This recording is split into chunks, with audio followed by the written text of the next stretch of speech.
Hey, good evening, good morning, good night, good afternoon, wherever you are, whoever you are. Happy Sunday. We made it. It is June 1st already. This is yours truly, the Grand Queen, creator and producer of the Just Stop It show and our sub show, our mental health check-in on Wednesday night, the Pit Stop. Tonight you are at Just Stop It, where we just think about it. We just stop it. We get to it. We get with it, and we prioritize good mental health. Right. So here we are. Tonight we're talking about breaking the stigma of man up. It is Men's Mental Health Awareness Month, and we want to address some of the things that our men go through, our dads, our mother, our fathers, our brothers, our uncles, our cousins, our neighbors, our friends, our fraternities. Men, they have many fraternities. They're involved in different clubs. They're our men, and we need to support them, right? So this month again is Men's Mental Health Awareness Month, and we really want to get to it and take a deep dive into the critical issues that affect our men and their well-being, their overall well-being, and break the stigmas of the man up theory, the man up culture, whatever that is. We're gonna get to it, get through it, and get with it, and support you in prioritizing good mental health. So here we are again. This is yours truly, the Grand Queen, coming at you. For those of you who are still up and not and just chilling out, just relaxing tonight, listen, we are here shedding some light on good mental health. So yeah, so those of you who are passing through tonight, just come on through. Just come on through. And those of you who don't get it, if you haven't had a chance, if you don't get a chance to pass through the live show tonight, the live stream, you can download it at JTire at YouTube, JTire Form 1, JTIREFORM,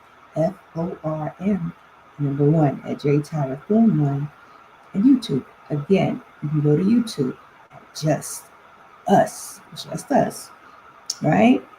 Which is still JTire Form 1 at YouTube, right? Sounds complicated, but it's not. It's just different, different vibe. So you'll be able to find it, right? So here we are tonight, just, I don't know, it's a lot going on. Summertime's coming. It's still spring. The summertime will be coming, I believe, officially this month. And yeah, just a lot of things is happening with our men, and how are they able to get through it, get with it, and get into good mental health, prioritizing their well-being, overall well-being, and just trying to just figure out the man up nonsense. But before we get to that, let's play that. Let's finish playing that game we talked about last week. The game on then and now, right? And I'm going to give you a couple of free little answers to the game, the first part of the game that we were playing last week as well. So yeah, I'm gonna have a little fun tonight. I mean, listen, it's about our men's well-being and mental health, and these things happen across generations, right? So, just want to just get to that last part of the game. It was so much fun, and I hope you guys tuned in and downloaded the previous games that I posted online. So the first one, round 1 and 2, right? Tonight we're gonna finish out round 1 and round 3 and 4. The first one was it's a crisis, not a party. And the question was, how do people relate? generations, across generations, how did the older generation relate to certain things compared to how the younger generation relates to certain things. All right, so you guys can just chime in and things like that again at JTire Forum 1, Adjust Us at YouTube. And I'd like to hear your responses, right? I like to hear your responses. This is why I love to do live. I love to do things live. I like the live environment because you get to feel the vibes. You get to understand what people really want to do, what they want to know, and things like that, right? And so here we are. I just want to play a little game before we get into um, our next part of the discussion. Again, this is still relative to men and good mental health, and their well-being. This is for everybody. This game is for everybody, and then we're gonna get into the focus on our men's health. So yeah, game one, parts 1 and 2 in the game then and now, right? The question was asked, what is how do people respond? How does the older generation respond to this is about communicating. Your well-being and mental health is about how you communicate, how you feel, how you interpret what you feel, right? So the first question was compared to the phrase feeling down. What does the words feeling down mean to older generations compared to younger generations? And the response was older generations would commonly respond to feeling down as they would respond to feeling down as you know snap out of it kind of thing. Go outside and get some fresh air. Talk to a friend or family member. It's just a bad mood. It's just a bad day. Just like go willy nilly and everything, just passing it off. Well, what it means to the younger generation's response. We're talking about how people respond. The younger generation might respond as to asking a question. Are you okay? Not saying, like the older generation. This doesn't apply to everybody. We're talking about generally speaking. And I've heard it so many times. I've done it many times before until I really understood what being an advocate means, until I really understood that we are all advocates for each other. And I'm guilty of those responses. But when I became aware, because this is about awareness, when I became aware, I changed that to some of what the young people's response was. Are you okay? Do you want to talk about it? I began to ask questions because if somebody says they're feeling down, you want to find out because you want to head it off. You want to make sure they're not heading towards something that's stigmatizing, that they might be stigmatized in, or they may stigmatize themselves in, or they're not headed towards something that they can't get through. It could be, I don't know, it could be detrimental. It could be a problem. So young people, another response from young people, and which I have learned to use, have you considered taking therapy? Have you considered a therapist? And I have to add to that one, what kind of therapy have you considered? Not just a therapist. Have you considered aromatherapy? I don't know. I would say, what kind of therapy have you considered? Right? And then I would say, okay, let's do something about it. Let's do something relaxing together. And then another young person's response would be, it's okay not to be okay. Look at the background to tonight's show tonight. Look at the visual I've shared with you. Men's mental health. Look at some of the things it's responding. It's saying it's okay to ask for help, break the stigma. You are not alone. These are some of the things we need to be speaking about.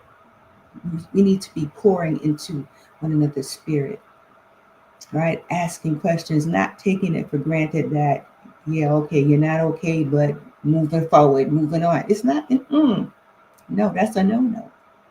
That's a no-no. That's not what advocates do. That's not what loving people do. That's not what smart people do. That's not what caring people do.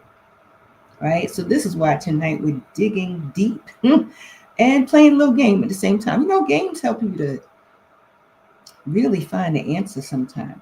Helps you to relax and find some answers to the issue. So yeah, so that's the first round, the first part of the game. The second round of the game was the question was to the older generation seeking help. How does older generations, how did the older generation seek help compared to how the younger generation seeks help? The older generation have significant the significant stigma is you don't want people to think you're crazy.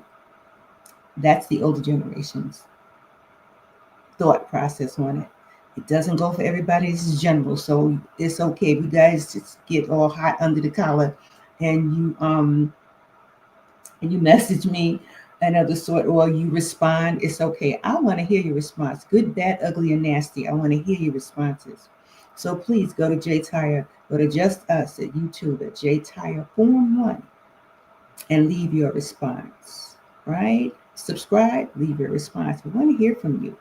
Right? It's critical that we hear from you. So yeah, the question was, well, this is the second part of the game, seeking help.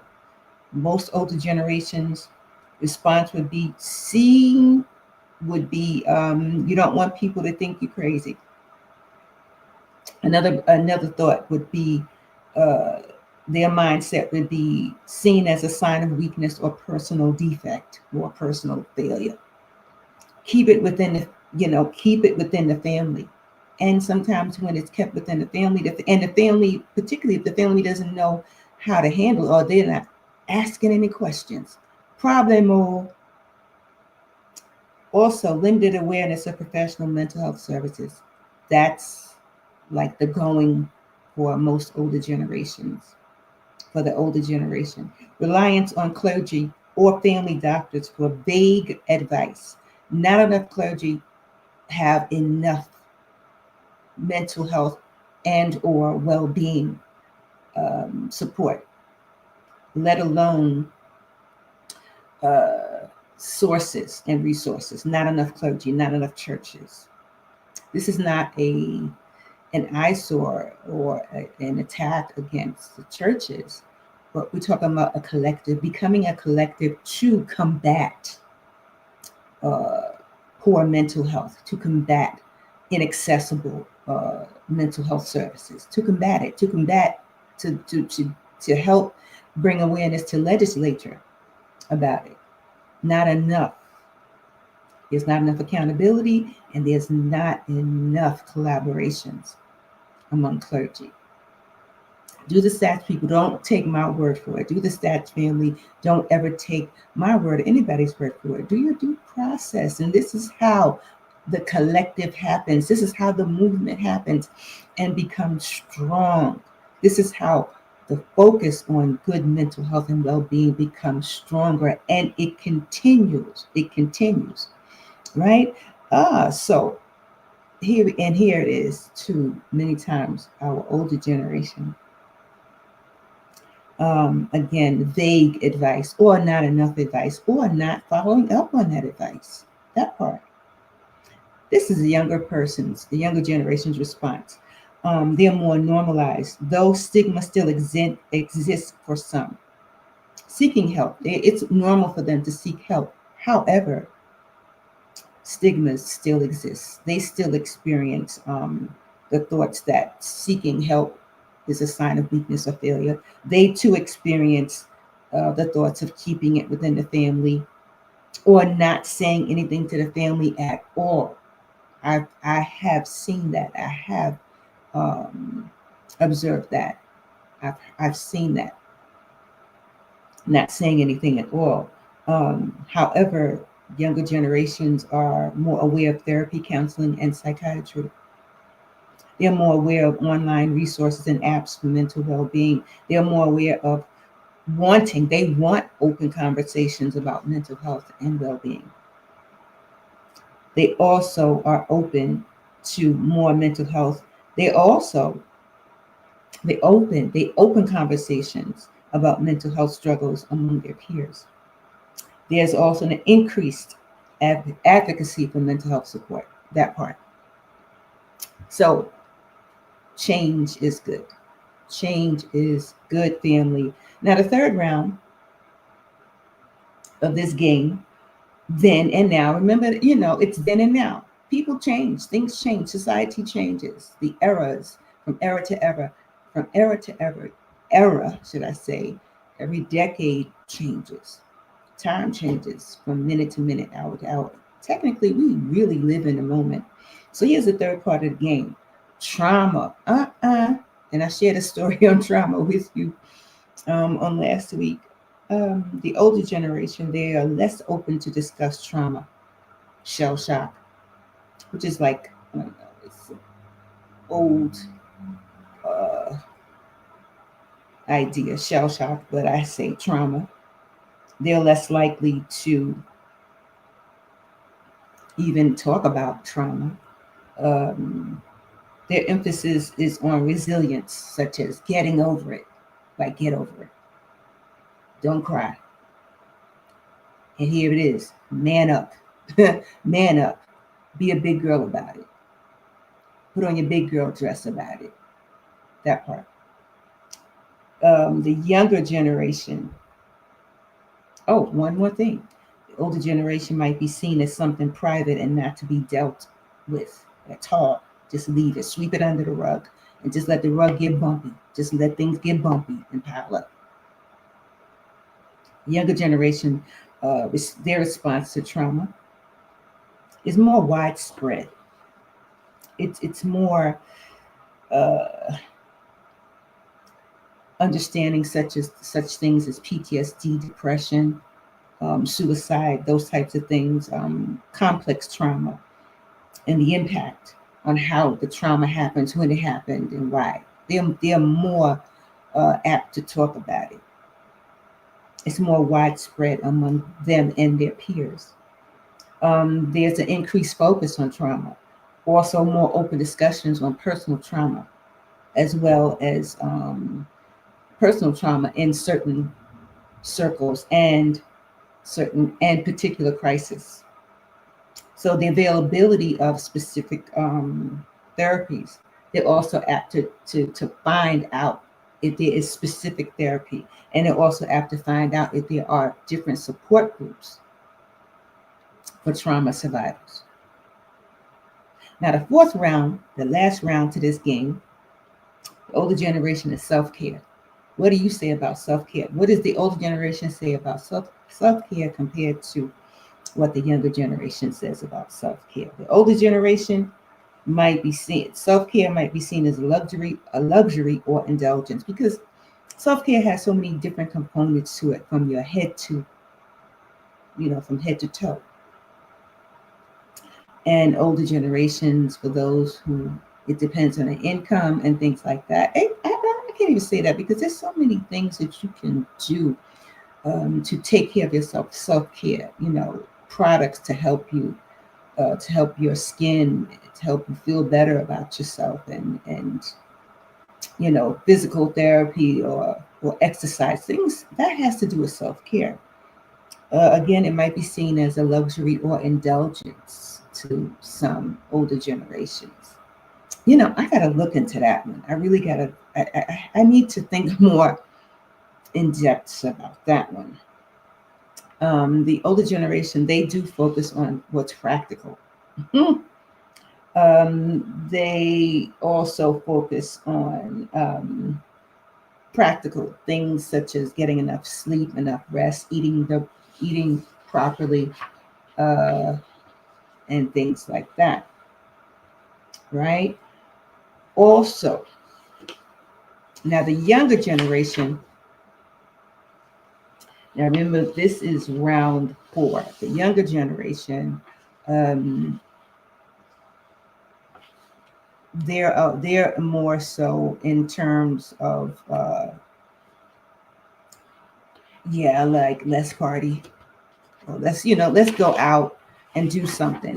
It's a crisis. It might be a crisis, but listen, let's party.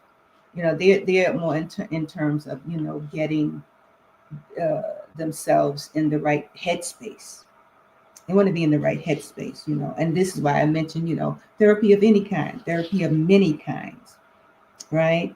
Um, Also, with the younger generation, self-care, self-care is different for them. Their insights are different when it comes to self-care. Just want to share this last part of the game with you for self-care. The older generation, they're about accessibility and how inclusive are those methods. When it comes to self-care, how accessible or inclusive do they feel, when it comes to self-care. Sometimes if they're passing through, which it has happened to many of us, if you're passing through something, trauma, you may not take good care of yourself. You may begin to take less care. You may not address self-care when you're passing through trauma, right? Um, what does it mean to you? What does it mean? Food for thought. What does it mean to you? Do you eat well? Do you eat better? Are you taking care of young people? Sometimes do not tend to take better care of themselves, eat the right foods, go and rest well.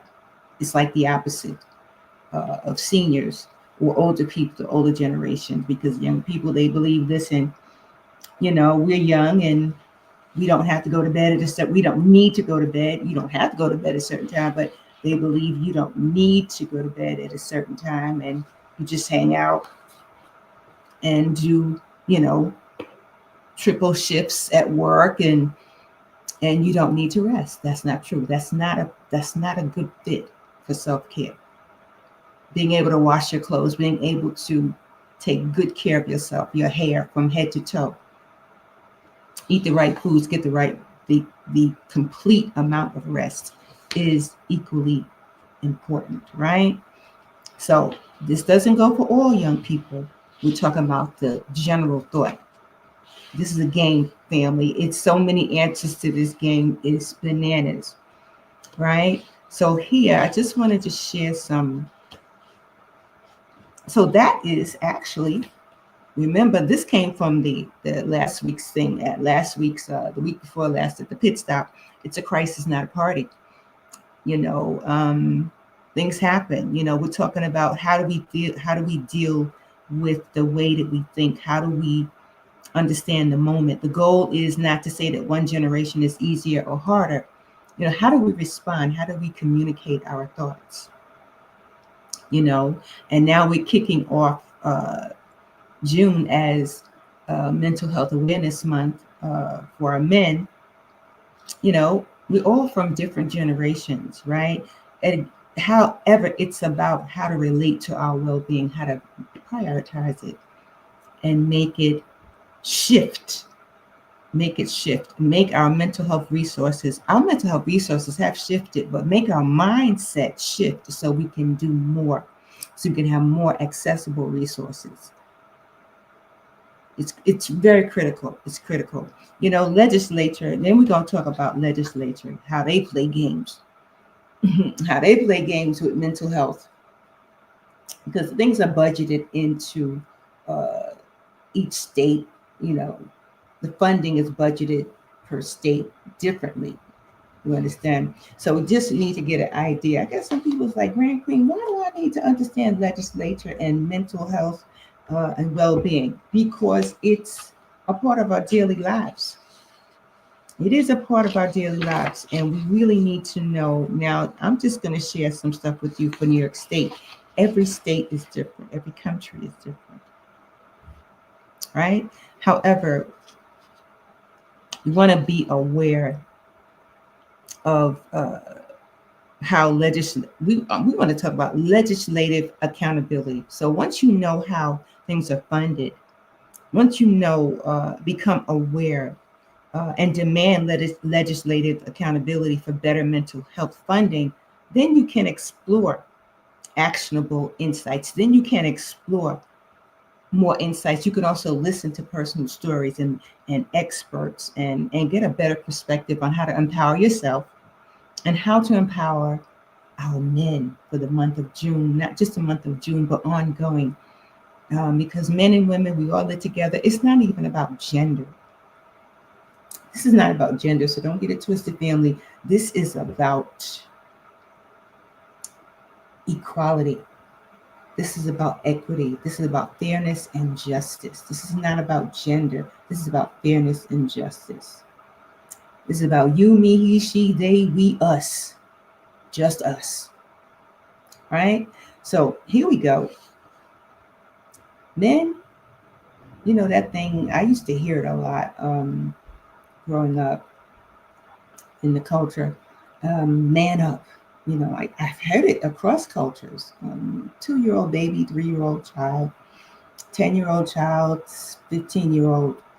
Somebody's telling them, man up, don't cry, or just man up, be a man. You know, nobody really could teach you that. First of all, you're a human. You're a human first, and then you're a man, you're a woman, and whatever else. You're a human first. You know, I heard, I'm going to share that with you later on. But yeah, so the man up theory, which is really bananas, you want to just eliminate that stigma. Because again, as I said, it's not about being just a man. It's about being a human. It's about having the right support. It's about knowing that you're not alone. It's about breaking the stigmas. It's about knowing that you can ask for help. It's about knowing where to get help. It's about knowing that there is accessible help available. And that breaks the stigma. That definitely removes the stigma of the man up theory.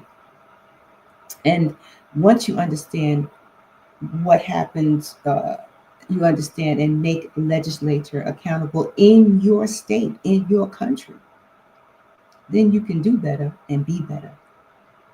You can be the phenomenal best, right? So just want to share this with you for a few more minutes because this is the month and we got the whole month. And I'll be back at you on the week after.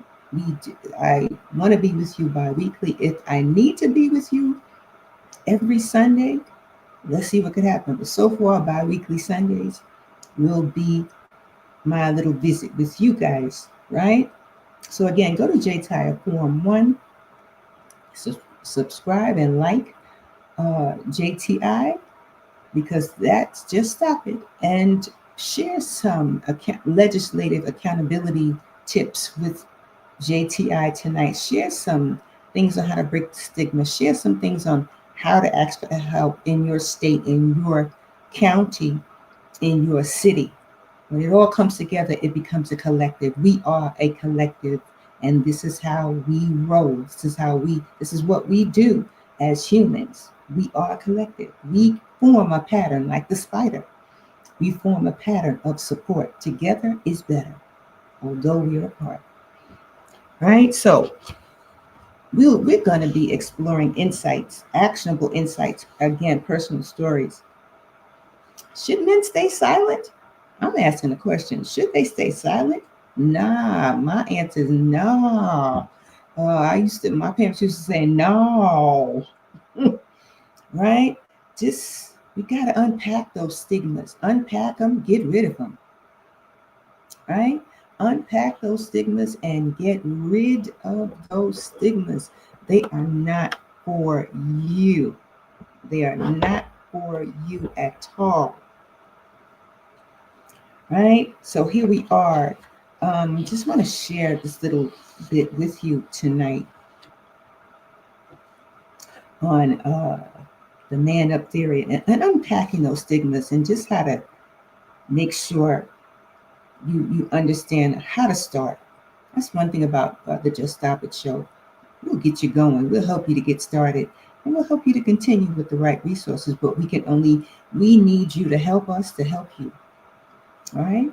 So here's some key stats for the state of New York.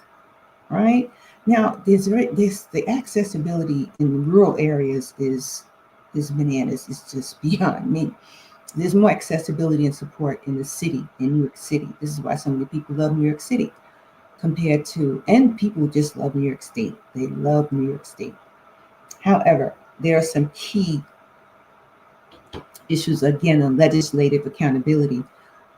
They've done a lot according to the stats 2024, 2025 physical year. They've done a lot. And just want to share a particular uh, initiative with you that is very effective. Now, just again, here's some key stats and initiatives on the 2024-2025 budget. Specific funding for rural mental health in FY 2024 and 2025. 9.6 billion for rural mental health support, 7.6 million for 4 new critical time intervention teams in Western New York. That's a good thing. And the North Country. These teams support individuals with mental illness during periods of transition. Now, that's a big difference. Now, before you reach the crisis, many people, before they reach a crisis, there's always a before, during, and after. Visits, a number of visits to the hospital, a number of visits to the emergency room, a number of actual stays at the hospital.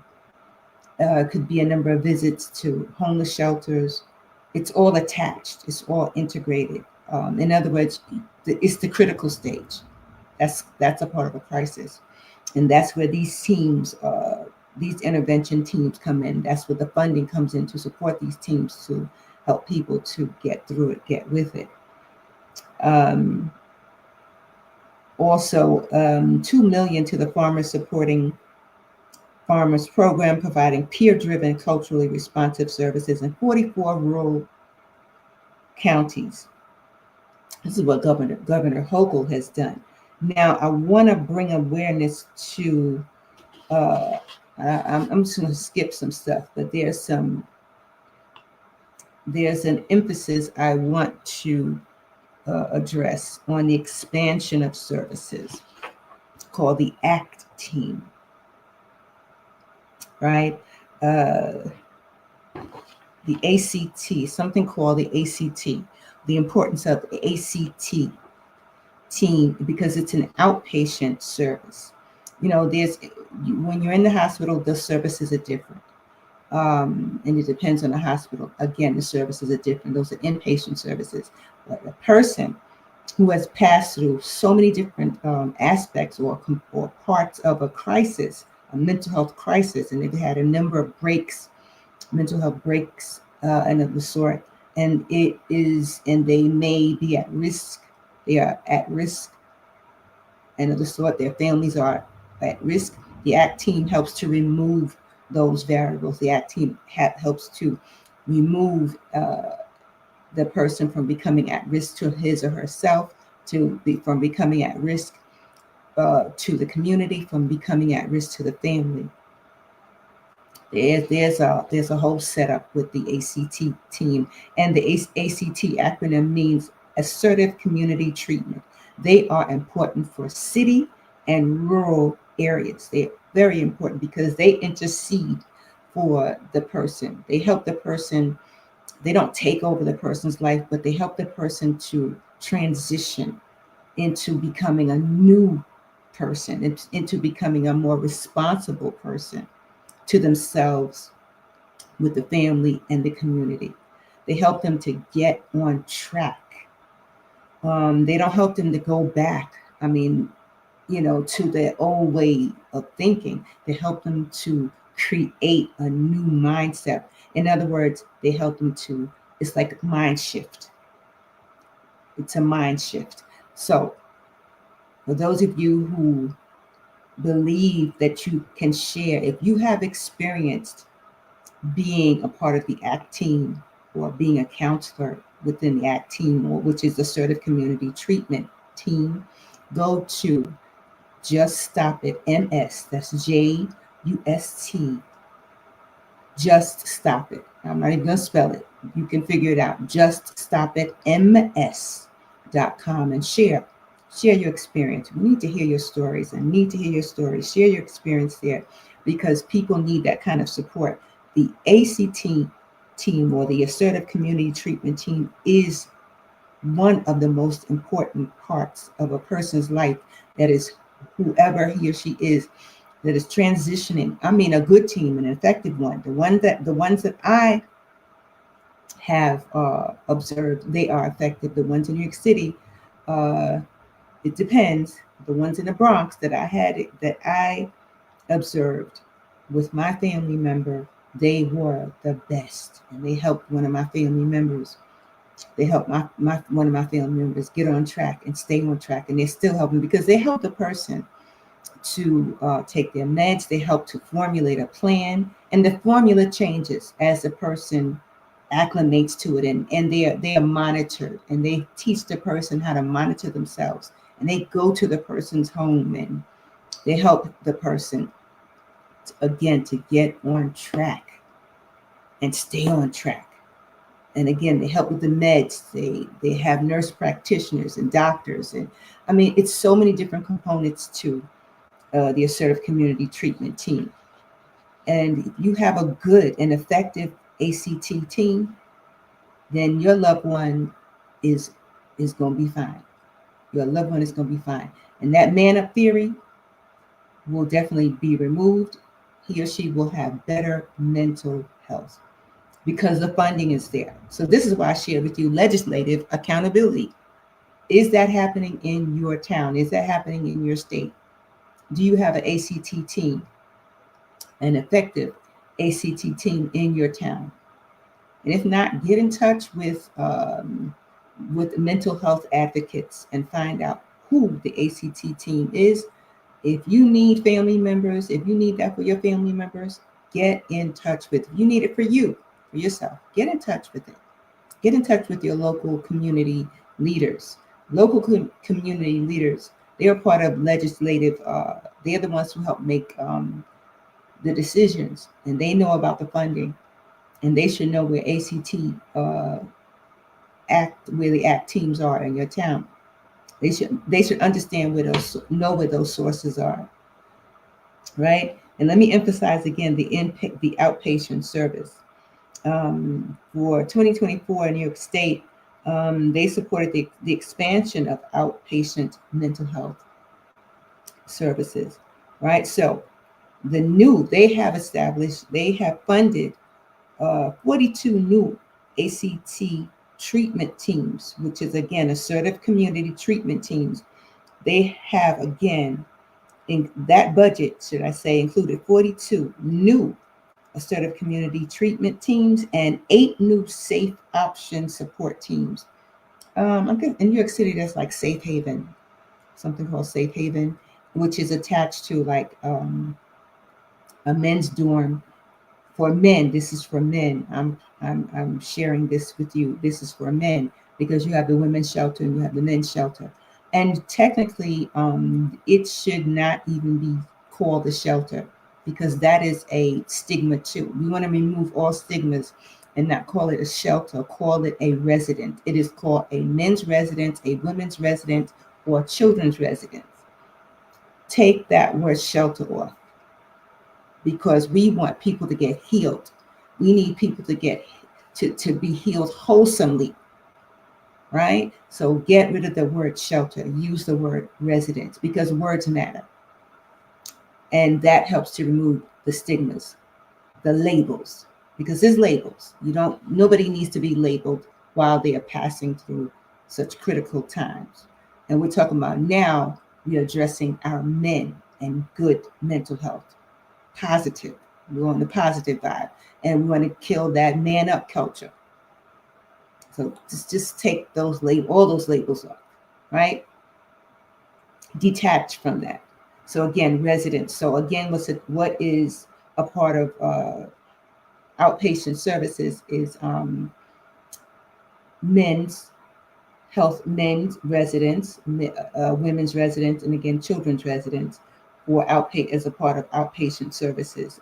That's a part of the Safe Options support team, right? Um, Again, it has to be effective because not all programs are created equal. Because you got some bad management up in there. You have good management and you have bad management. But find out who the good managements, find out who is managing these programs before you have conversations like that with your loved ones. And hopefully the hospital also, FYI, as a heads up, what makes the transition easier is when the hospital medical staff, the uh, mental health team that is helping your loved one, uh, they should be having conversations with you on a safety plan before he or she is released. If they have been hospitalized, there should be a safety plan. There may be, if he or she is going through critical, there may need to be several hospital stays, at least 3 or 4, because that's where the ACT team comes in. So just remember this: the ACT team will come in. The ACT team comes in after a number of times that that the person has been hospitalized. So the ACT team, based upon, because there's a criteria that the person qualifies for, after over 3 visits to the hospital, 3 stays in the hospital, not just emergency room. I'm talking about 3 stays in the hospital. Then that's when the doctors should sit down and have a conversation with you on a safety plan for release, for when your loved one is released, or for when you are released. And then the ACT team will come in and say, hey, based upon the records, we'll sit down and counsel with you. We all need counseling. Sit down and counsel with you and say, hey, this is a safety plan that we offer you. And maybe you're not able to stay at home with your loved ones. Maybe the episodes that you had were violent, and you need to be in a space that's quiet and calm in your own room for a time to heal. We all need that because healing happens differently with all of us. And they would help you to get a placement. Maybe you want an apartment and you can't stay in an apartment. You can't stay with your loved ones, let alone become independent. So your first step to independency would be to be in an adult residence, whether you're male or female, to be in an adult residence, have your own room. ACT team comes to you, give you your meds, make sure you take your medication. And then after a while, when you become better, then you're weaned off of certain medications because they work with you, they work with the doctor, they work with the facility, they work with HR to help you to get in, because you transition from that residence to an apartment or your own space, your own living space, your own apartment, your own home. We're not talking about like your own house to purchase. We're talking about a space that's conducive for you.